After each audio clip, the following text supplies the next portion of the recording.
So, you're thinking about buying or selling a home, which means you're about to see a lot of paperwork. But there's one particular document you'll see right at the very beginning. It's called the Disclosure of Representation.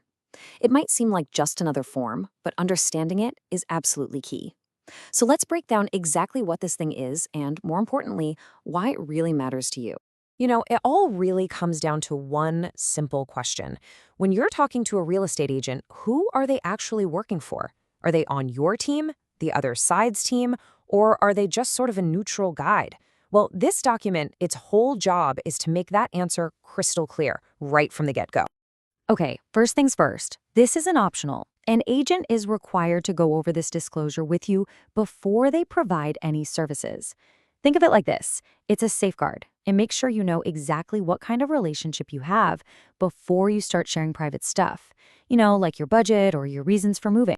At the end of the day, this form defines your relationship in one of two ways.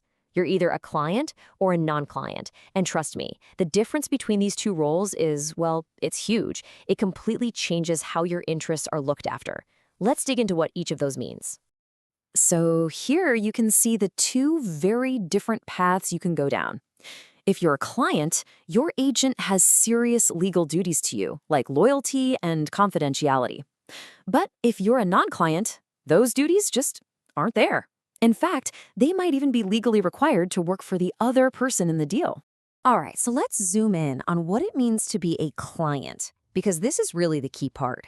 Your agent is legally bound to put your interests first.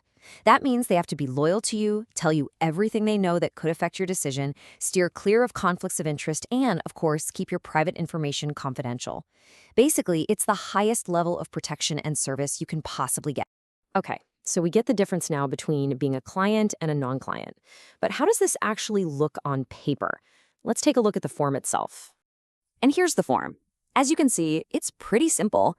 All the agent does is check a box to show what your relationship is. But that one little check mark, it locks in everything we've just talked about. There's no gray area. Now, this next part is super important. Look at the bottom of the form. It says it right there in all caps. This is not a contract. Signing this form doesn't lock you into working with this person. Nope. You're simply acknowledging that, hey, you've had the conversation and you understand their role. It's all about being transparent, not about getting you to sign a binding agreement. So, with this information, you're now ready for that first conversation. Think of this form as your starting point.